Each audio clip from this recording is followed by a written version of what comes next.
नमस्कार, आपण पाहत आहात ATV न्यूज। पाहुयात आजची बातमी। सेवानिवृत्तीच्या समारंभात आशा भाऊक, आठवणींचा आलेख मांडताना शब्दही अपुरे पडले। परिचारिका कमल कांबळे यांचा सेवानिवृत्तीबद्दल आशा स्वयंसेवकांच्या वतीनं भावपूर्ण सत्कार। मागील 40 वर्ष आरोग्य क्षेत्रात काम करताना अनेक चढ उतार आले।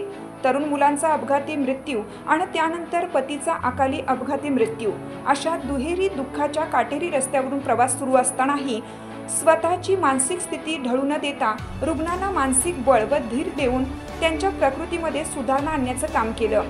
त्या धाडसी माऊलीचे नाव कमल कांबळे आहे।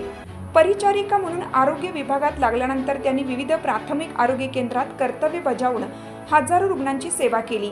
मितभाषी, वयाने लहान असले तरी वरिष्ठांना, सहकारी आशांना सन्मानाने व आपुलकीचे बोलणे हा त्यांचा स्वभाव राहिला आहे।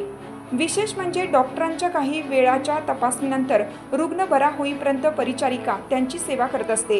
या दरम्यान कमल कांबळे यांनी रुग्णांची काळजी घेणे, त्यांच्या प्रकृतीत सुधारणा होण्यासाठी मदत करणे, वेळेवर औषधोपचार करणे, त्यांच्या भावना समजून घेत धीर देण्याचं काम केलं।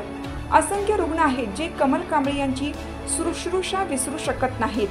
अशा स्वयंसेविकांना मोलाचे सहकार्य, योग्य मार्गदर्शन करीत त्यांनी नेहमी सहकार्याची भूमिका घेतली।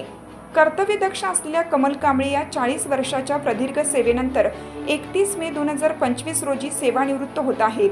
त्यानिमित्ताने सोमवारी टेंभुर्णी येथील प्राथमिक आरोग्य केंद्रात सहकारी आशा स्वयंसेवकांच्या वतीनं त्यांचा निरोप समारंभ कार्यक्रम आयोजित केला होता।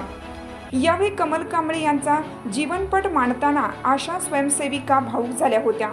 त्यांच्यासोबत घालवलेले क्षण, त्यांनी निपक्षपाती केलेले सहकार्य आशांच्या शब्दातून व्यक्त होत होतं, तर काही आशांच्या डोळ्यातून आनंदाश्रू येऊन डोळे पाणावले होते। यावेळी कमल कांबळे यांनी सर्व आशांचे आभार मानून ऋणानुबंध कायम ठेवण्याचं वचन घेतलं। सूत्रसंचालन सतीश कांबळे यांनी केलं, तर आभार गटप्रवर्तक दीपाली पडोळे यांनी मानले। कार्यक्रमाला आशा स्वयंसेविका गटप्रवर्तक यांची उपस्थिती होती। अशाच प्रकारे नवनवीन घडामोडी पाहण्यासाठी आपल्या ATV न्यूजच्या YouTube चॅनलला सबस्क्राइब करा आणि रहा अपडेट।